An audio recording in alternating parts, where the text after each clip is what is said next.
అందరికీ నమస్తే అండి. ఫలప్రదం స్వాగతం. మనం భగవద్గీత రోజుకు గీతా శ్లోకం అనే అంశంలో భాగంగా ఈ వీడియోలో 4వ అధ్యాయమైన జ్ఞానయోగం నుంచి 14వ శ్లోకం గురించి చెప్పుకుందాం.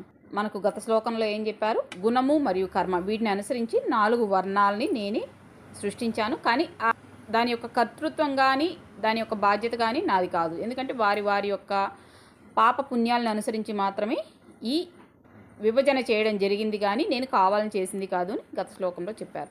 ఇంకా అంటే మనకు 14వ శ్లోకంలో ఏం చెప్తారో తెలుసుకునే ప్రయత్నం చేస్తాం. నమాం కర్మాని లింపంతి నమే కర్మ ఫలే స్పృహ ఇతి మాం యోభిజానాతి కర్మ బిర్న సభజ్యతే. శ్లోకం మళ్ళీ ఒకసారి చెప్పుకుందాం. నమాం కర్మాని లింపంతి నమే కర్మ ఫలే స్పృహ ఇతి మాం యోభిజానాతి కర్మ బిర్న సభజ్యతే. ఇది 14వ శ్లోకం అండి. ఈ శ్లోకం యొక్క భావం: కర్మఫలం మీద ఆశ లేనందున కర్మలు నాకు ఏమాత్రం అంటవు. ఈ తత్వంతో నన్ను ఎరిగిన వాళ్ళను కూడా కర్మలు బంధించవు. ఇది 14వ శ్లోకం యొక్క భావం.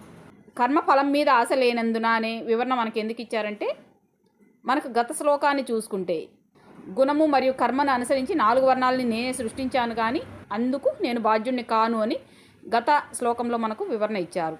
ఇప్పుడు అందుకని మళ్ళీ చెబుతున్నారు, కర్మఫలం మీద నాకు ఆశ లేదు కాబట్టి ఆ పని నేనే చేసినా కూడా ఆ పని యొక్క ఫలితం నన్ను అంటుకోదు. ఎందుకంటే వాళ్ళని ఎవరిని నేను నా ఇష్టం కోసమో నా స్వార్థం కోసమో నా సంతృప్తి కోసమో వాళ్ళను ఆ విధంగా ఆ కులాల్లో నేను జన్మించే విధంగా చేయలేదు. వాళ్ళు అనుసరించిన కర్మలను అనుసరించి వాళ్ళు నిర్వహించిన వాళ్ళు పాటించిన వాళ్ళు చేసిన కర్మఫలం ఆధారంగా వాళ్ళే వెళ్ళి ఆయా కులాల్లో జన్మిస్తున్నారు, కానీ వాళ్ళు ఆయా కులాల్లో జన్మించడానికైతే నేను కారణం కాదని మనకు గత శ్లోకంలో వివరణ ఇచ్చారు. ఇప్పుడు అందుకని మనకి ఏం చెప్తున్నారు? కర్మ ఫలం మీద ఆశ లేనందున, అంటే వాళ్ళు ఎక్కడ ఎలా జన్మించినా అలా జన్మించడం వల్ల వచ్చే ఫలం కానీ ఫలితం కానీ నాకేమాత్రం సంబంధం లేదు. వాళ్ళు ఎలా జన్మించినా నేను అక్కడి నుంచి ఏమీ ఆశించను కాబట్టి కర్మలు నన్ను అంటుకోవు. సో నువ్వు కూడా ఏమీ ఆశించకుండా పని చేయి, అప్పుడు దానివల్ల వచ్చే మంచి కానీ చెడు కానీ నిన్ను అంటుకోదు. అంటే నువ్వు ఎక్కడైతే ఏ స్థాయిలో అయితే ఉన్నతంగా ఉన్నావో అదే స్థాయిలో నువ్వు ఉన్నతంగా ఉండిపోతావు. ఎలాగైతే తామరాకు మీద నీటి బొట్టు అని చెప్తారు చూసారా, ఈ శ్లోకానికి మనకు ఆ తామరాకు మీద నీటి బొట్టు బాగా చాలా స్పష్టంగా మ్యాచ్ అవుతుంది. ఏంటి అంటే నీళ్ళలోనే ఉన్నా బురదలోనే ఉన్నా కూడా తామరాకు మీద నీరు కానీ పడింది అనుకోండి, నీరు మాత్రమే వెళ్ళిపోతుంది, ఆకు మీద కనీసం మనకు తేమ కూడా కనిపించదు. ఈ శ్లోకం యొక్క భావాన్ని మనం తామరాకు మీద నీటి బొట్టులాగా అని మాత్రమే అర్థం చేసుకోవాలి, అప్పుడే మనకు స్పష్టంగా అర్థమవుతుంది. సో కర్మఫలం మీద ఆశ లేనందున కర్మలు నన్ను ఏమాత్రం బంధించవు. ఈ తత్వంతో నన్ను ఎరిగిన వాళ్ళని, మనకు ఈ తత్వంతో నన్ను ఎరిగిన వాళ్ళని అనే విషయం అర్థం కాకపోయినా ఇందాక మనం చెప్పుకున్న తామరాకు మీద నీటి బొట్టు అనేది ఊహించుకుంటే చాలా స్పష్టంగా అర్థమవుతుంది. అంటే బురదలోనే ఉన్నా కూడా, అంటే మనం ఎన్ని పనుల మధ్యలో ఉన్నా కూడా, ఎంత ఆ సంబంధ బాంధవ్యాల మధ్యలో చిక్కుకుపోయి ఉన్నా కూడా, మనం ఎంత ఒక పనిని పూర్తిగా ఇన్వాల్వ్ అయ్యి బాధ్యతతో నిర్వహిస్తూ ఉన్నా కూడా, కానీ ఆ పని యొక్క ఫలాన్ని మనం ఆశించకపోతే మనం ఎటువంటి పనులు చేసినా కూడా పనుల యొక్క ఫలితం మనకు అంటుకోదు. సో ఈ తత్వంతో నన్ను ఎరిగిన వాళ్ళను కూడా కర్మలు బంధించవు. మనం చేసే మంచికో చెడుకో భగవంతుడు కర్త కాడు. మనం చేసే పుణ్యం పాపం మన జన్మ పరంపరలో భాగంగా మనతో పాటే వస్తుంది. దీనికి మనం భగవంతుని మీద ఆపాదించవలసిన అవసరం లేదు అని మనం అనుకుంటే, ఇక్కడ ఎందుకు ఈ వివరణ ఇలా ఇవ్వవలసి వచ్చింది అంటే, చాలామంది ఏమనుకుంటారంటే మనకు సంతోషం వచ్చిన రోజులు ఇదంతా నేనే చేశాను, నా కారణంగానే వచ్చింది అని మనకు మనం అంటగట్టుకొని ఆ సంతోషాన్నో పుణ్యాన్నో ఆ ఆనందాన్నో మనం సంపాదించిన ధనాన్నో వస్తువులనో మనం అనుభవిస్తాం.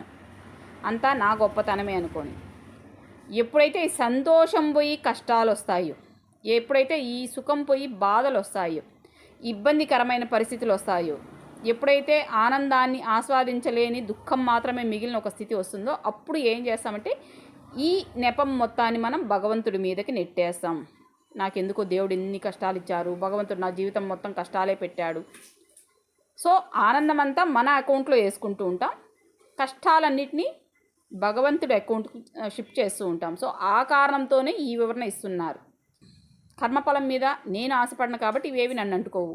సో నన్ను అనుసరించే వాళ్ళు కూడా, ఎవరైతే నన్ను ఫాలో అవుతుంటారో వాళ్ళు కూడా ఈ తత్వంతో, అంటే కర్మఫలాన్ని ఆశించడం లేదు భగవంతుడు కాబట్టి మనం కూడా ఆశించవలసిన అవసరం లేదు, ఏది వచ్చినా అది మన పుణ్యపాప ఫలితమే అని అర్థం చేసుకుంటారు. ఇలా అర్థం చేసుకొని కర్మలు ఆచరించే వాళ్ళను కూడా కర్మలు బంధించవు. అంటే ఏంటి, ఇక్కడ మనం నిమిత్త మాత్రులం. మనకు ఏదైతే నియమించబడిందో ఆ నియమించబడిన కర్మను మనం చిత్తశుద్ధితో చేస్తున్నాం. మనం ఒక టీచర్గా ఉన్నాం, మనం ఆ టీచింగ్ ప్రొఫెషన్ను మనస్ఫూర్తిగా అది ఒక పూజలాగా చెయ్యాలి. నువ్వు చేసే పనిని ఇది నా పుణ్య ఫలితమో నా పాప ఫలితమో అనుకొని మనం ఆ ఫలితాన్ని ఆశించకుండా ఎదురు చూడకుండా చేసుకుంటూ వెళ్ళిపోతే నిన్ను ఇక్కడ వచ్చే మంచి కానీ చెడు కానీ బంధించవు, బాధించవు. ఇది నేనే అది నేనే అని అనుకుంటూ ఉంటే మంచి వస్తే నీదైనప్పుడు చెడు వచ్చినా నీదే కావాలి, సంతోషం వస్తే నీదైనప్పుడు కష్టం వచ్చినా నీదే కావాలి. ఎందుకంటే ఆనందించి సంబరాలు చేసుకునింది మనమే అయినప్పుడు కష్టాలు వచ్చినప్పుడు బాధపడి దుఃఖించవలసింది కూడా మనమే. దీనికి ఫలితం మనదైతే దానికి కూడా ఫలితం మనదే ఉండాలి, మనమే తీసుకోవాలి.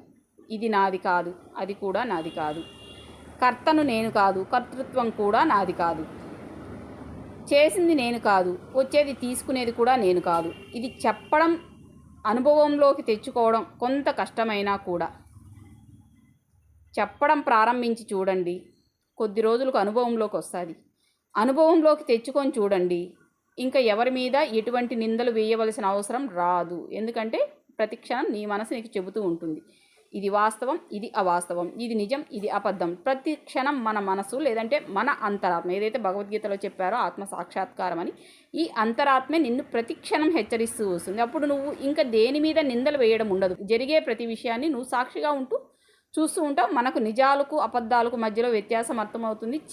చేస్తున్న పనులకు కర్త కర్తృత్వం ఎవరిదని మనకు స్పష్టంగా తెలుస్తుంది. ఆత్మ సాక్షాత్కారం మనకు అవగతమైన తర్వాత ఇంకా ఎవరి మీద నిందలు వేయడం ఉండదు. ఈ ఆత్మ సాక్షాత్కారమే భగవంతుణ్ణి తెలుసుకోవడం అవుతుంది. సో ఈ తత్వంతో నన్నెరిగిన వాళ్ళను కూడా కర్మలు బంధించవు అంటే ఆత్మ సాక్షాత్కారంతో ఆత్మతత్వంతో మనం ఈ విషయాలన్నింటినీ గమనిస్తూ వస్తే ఇంకెవరి మీద నిందలు మోపవలసిన అవసరం ఉండదు. లేదంటే ఎవరి కారణంగానో ఇవన్నీ జరుగుతున్నాయని అనుకోవడం ఉండదు. ప్రతిదీ ఉన్నది ఒకటే, విశ్వాన్ని నడిపిస్తున్నది విశ్వనాథుడు లేదా విష్ణువు. అన్నీ ఆయన అయినప్పుడు ప్రత్యేకంగా ఇంకెవరో వచ్చి ఏది చేసేది ఉండదు. సో మంచి జరిగిన ఆయనే, చెడు జరిగిన ఆయనే, కష్టం వచ్చిన ఆయనే, సుఖం వచ్చిన ఆయనే. దీన్ని మనం ఎలా చూడాలంటే ఒక యజ్ఞం జరుగుతోంది అనే విధంగా మనం చూస్తే ఇంకా కొత్త సందేహాలు, కొత్త సంశయాలు ఏవి మనకు ఉండవు. సో మిగిలిన వివరణ మనం నెక్స్ట్ శ్లోకంలో చెప్పుకునే ప్రయత్నం చేస్తాం. ఇంకొక శ్లోకం మరియు భావంతో మళ్ళీ కలుసుకుందాం. అంతవరకు సెలవు. ధన్యవాదాలు.